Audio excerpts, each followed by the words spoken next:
Dados da Sociedade Brasileira de Gastroenterologia, na Bahia, revelam que a bactéria presente no revestimento interno do estômago, conhecida como H. pylori, já esteve presente por infecção em 28% das crianças de Salvador.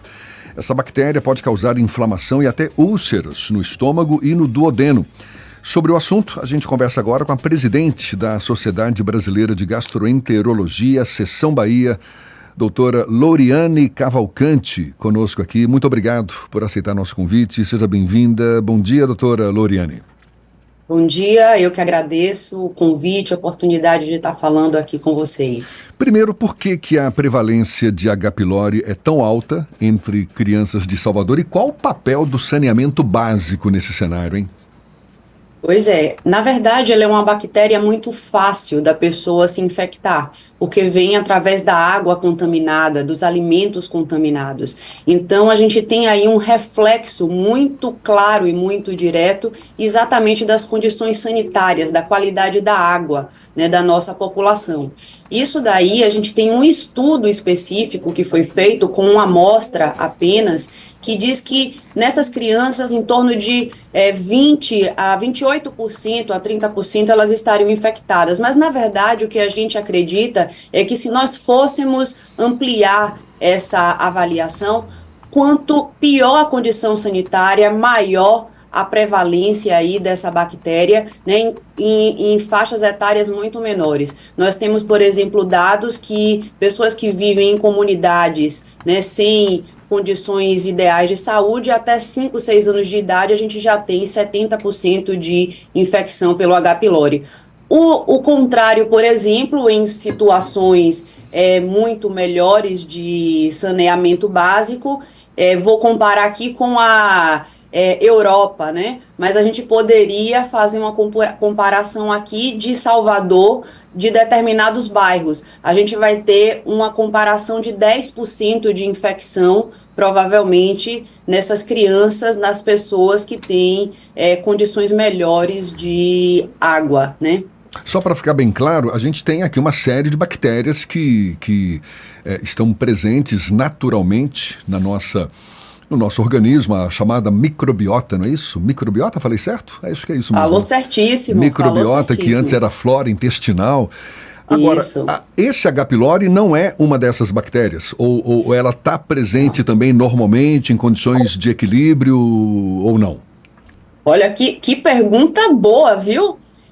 A gente, na verdade, tem trabalhado nos últimos anos para descobrir que o corpo, na verdade, ele é um equilíbrio, né? Entre bactérias do bem, que é essa daí da nossa microbiota intestinal e que elas protegem, e bactérias que não deveriam estar ali em determinados ambientes e condições. O H. pylori não faz parte da nossa microbiota intestinal. Perfeito. E por que eu estou te alertando que a sua pergunta ela inclusive muito interessante, porque dentro do estômago, que é onde a gente tem o H. pylori, nós temos um ambiente extremamente ácido, né, com pH baixo, em torno de 2, de 4 ali, por conta do ácido clorídrico. E até pouquíssimo tempo atrás, nós acreditávamos que não existiam essas bactérias do bem.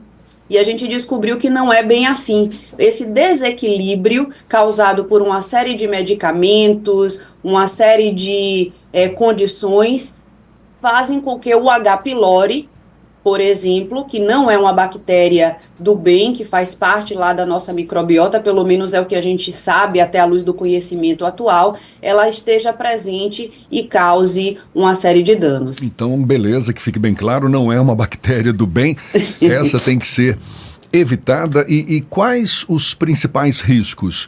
A gente está falando aqui das crianças, não é? Crianças infectadas pelo H. pylori, mas penso eu, para os adultos também.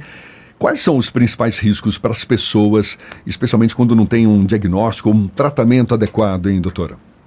Pronto, na verdade, quando a gente alerta a criança é porque a infecção ela vem muito precocemente, né? Mas certamente os adultos eles têm uma prevalência dessa infecção altíssima e que já acontece aí nessa faixa etária muito baixa.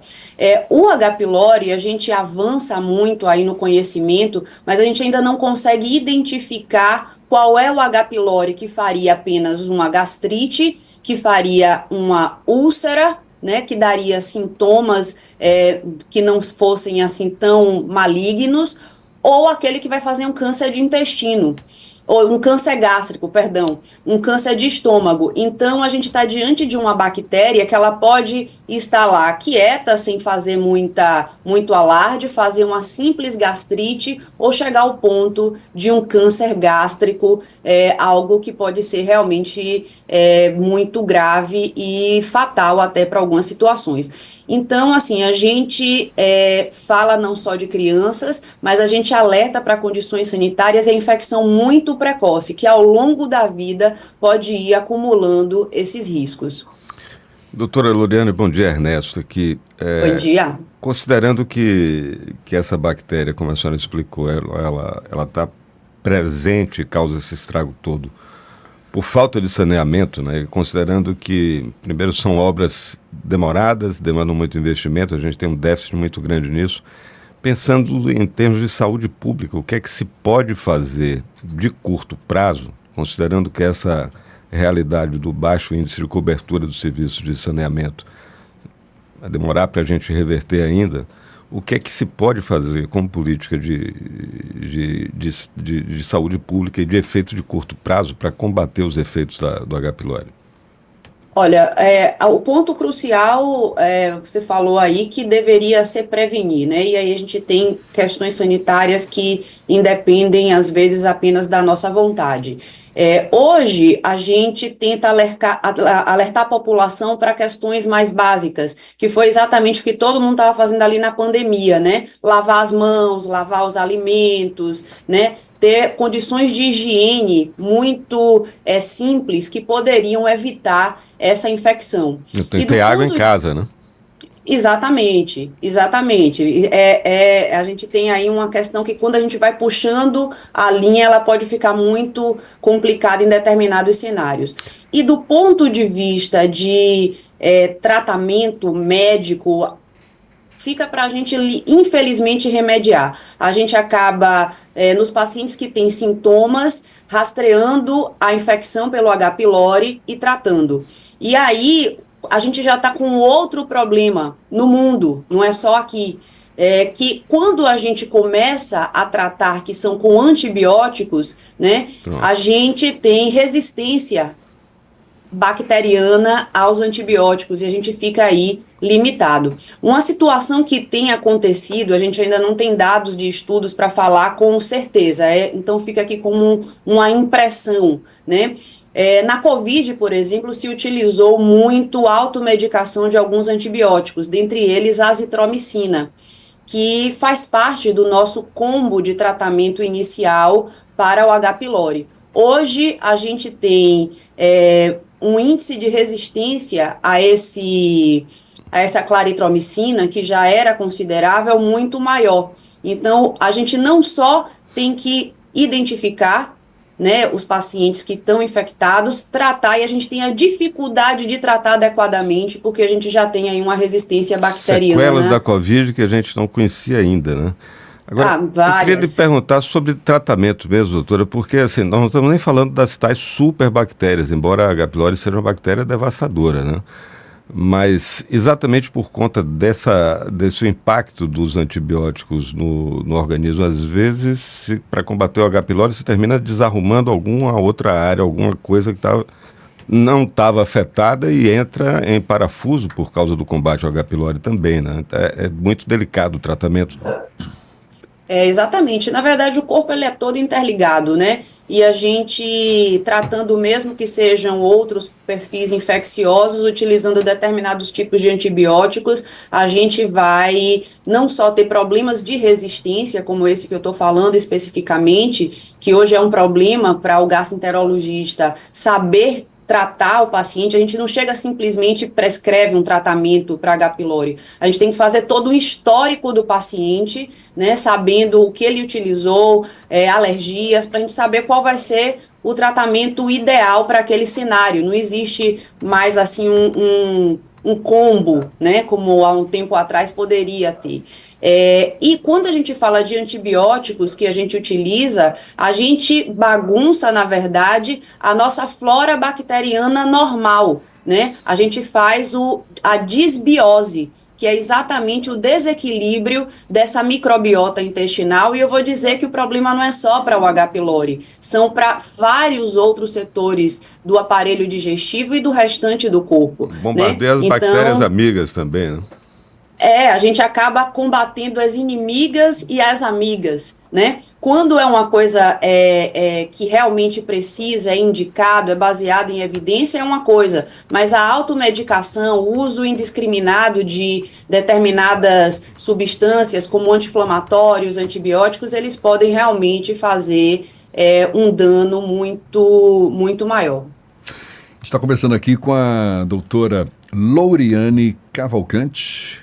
Louriane Cavalcante, que é médica gastrohepatologista e também presidente da Sociedade Brasileira de Gastroenterologia, seção Bahia.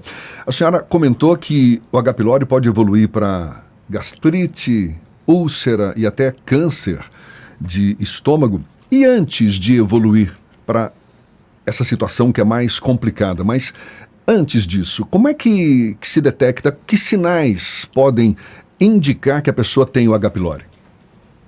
Olha, a gente pode ter uma variação muito grande, desde pessoas completamente assintomáticas até aquelas que podem ter aquela azia, aquela dor no estômago persistente, né? Então, é muito difícil, apenas por sintomas simples, a gente identificar se é apenas uma gastrite. A gente pode ter exame completamente normal, com sintomas de empachamento, de azia, né? Ou se o indivíduo está com a úlcera. Mas existem alertas, né, que fazem com que a gente já direcione o nosso pensamento clínico para situações mais graves. Por exemplo, o indivíduo que tem esses sintomas mais proeminentes, né, de maior intensidade, ele come e sente uma dor mais importante, ou usou um anti-inflamatório, né, recentemente, ou alguma outra medicação, aí normalmente a gente pode ir para gastrites ou úlceras. Aquele indivíduo que perdeu peso muito rapidamente, ou teve um sangramento digestivo, né, vomitou sangue, ou teve fezes com sangue, a gente já pode alertar aí para a possibilidade de uma patologia que não seja benigna. Mas existem outros sinais. Se o indivíduo fez, por exemplo, uma endoscopia por uma dor no estômago, né, mais simples, identificou lá áreas de metaplasia, né, que são alterações da mucosa, né, do tecido lá do estômago, a gente já consegue, lá com o patologista, identificar alertas de risco, né, para evolução de câncer ou não, e a gente começar a fazer um rastreamento, um diagnóstico precoce e tratamento também mais precoce. Se essas alterações têm metaplasias com displasias associado ao H. pylori, a primeira coisa é tratar o H. pylori, porque a gente já pode interromper esse ciclo aí dessa evolução natural que não seria interessante. O exame do estômago, a investigação das condições do estômago, a exemplo do que se faz com outras doenças, por exemplo, agora a gente está aqui em pleno Novembro Azul, não é? A época em que se conscientiza muitas pessoas sobre a importância da prevenção ao câncer de próstata. A gente sabe que para os homens tem uma idade aí, há 45 anos, às vezes a partir dos 50 anos, que recomenda-se aquele exame periódico para investigar uma possível modificação da próstata. No caso do estômago, recomenda-se também que as pessoas, a partir de determinada idade, investiguem periodicamente, regularmente, o estômago para prevenir problemas futuros? No caso do estômago, não, a não ser que a gente tenha algumas situações como histórico familiar de câncer gástrico, né? Mas a gente não tem nenhum benefício, a princípio, de fazer esse rastreamento precoce sem sintomas, né? Então, o indivíduo que tem sintoma e tem mais de 40 anos, ou então, independente da idade, manifestações de alerta, como anemia, né? Independente de qualquer manifestação clínica, a gente precisa investigar. O indivíduo que tem perda de peso sem nenhum tipo de causa aparente, né? E, como eu falei, o histórico familiar. Fora isso, né, a gente vai procurar os sintomas. Ainda não existe nenhuma evidência científica, certo, que respalde o rastreamento precoce, o que é completamente diferente, certo, do câncer de intestino, né? Hoje, por exemplo, nós temos aqui no Brasil a terceira causa de mortalidade por câncer é câncer de intestino. Entre mulheres e homens, a depender do estado, é a segunda causa, né? A gente tem aqui uma estimativa de 40 mil casos de câncer de intestino ano e uma média aí que, sem o diagnóstico precoce, metade dessas pessoas elas vão ter uma doença avançada ou vão morrer. E aí, aqui na Bahia não é diferente, certo? Então, para o câncer de intestino, a gente tem ali também o nosso mês colorido, né, que é o Março Azul, onde fazer o rastreamento, mesmo sem sintoma, a partir dos 45 a 50 anos de idade, ele pode identificar lesões, né, e que essas lesões podem ser retiradas ali na própria endoscopia e evitar um câncer que apareceria em 10 a 15 anos. Aí sim eu tenho um respaldo científico para fazer rastreamento independente do sintoma. E aí eu vou esperar aí a pergunta de como é que a gente faz isso numa população enorme como a nossa, né? No caso do câncer de intestino, o que se recomenda, como a senhora observou, a partir dos 45, 50 anos, é a colonoscopia, não é? O exame que pode, enfim, rastrear de uma forma mais eficaz a região do estômago, a região do intestino. No caso do estômago, quando há a necessidade de algum exame, qual é o exame mais indicado? No caso, é a endoscopia? Isso, é a endoscopia digestiva alta, né?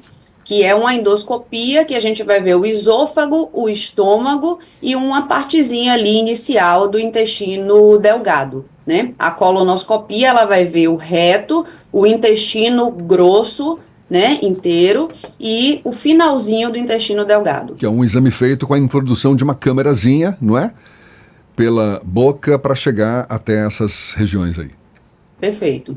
Tá certo, então foi dada a aula, doutora Louriane Cavalcante, médica gastrohepatologista, também presidente da Sociedade Brasileira de Gastroenterologia. Muito obrigado pela sua disponibilidade, sucesso para a senhora e até uma próxima.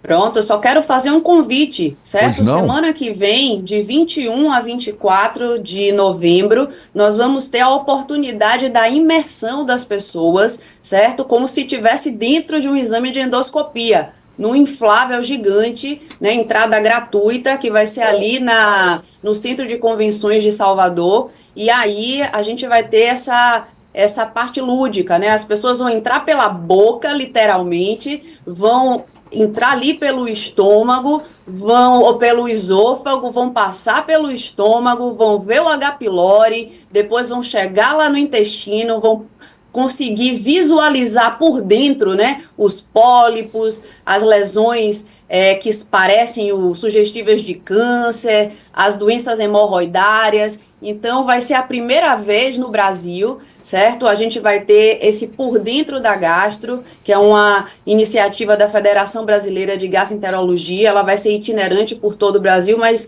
né, vai ser a nossa estreia aqui na Bahia.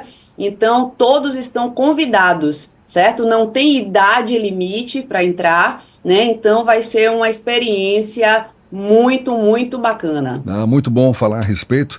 É a 23ª Semana Brasileira do Aparelho Digestivo, não é isso? Que está previsto Exatamente. Agora para o período de 21 a 24 de novembro no Centro de Convenções. 21 a 24 de novembro, ou seja, na próxima semana, né? De quinta a domingo da próxima semana. No Centro de Convenções, com direito a palestras, debates, enfim, uma experiência, uma imersão aí nesse universo da gastroenterologia. Doutora Louriane, mais uma vez, muito obrigado pela sua disponibilidade. Bom dia e até uma próxima, então. Bom dia, eu que agradeço. Agora são 7h51.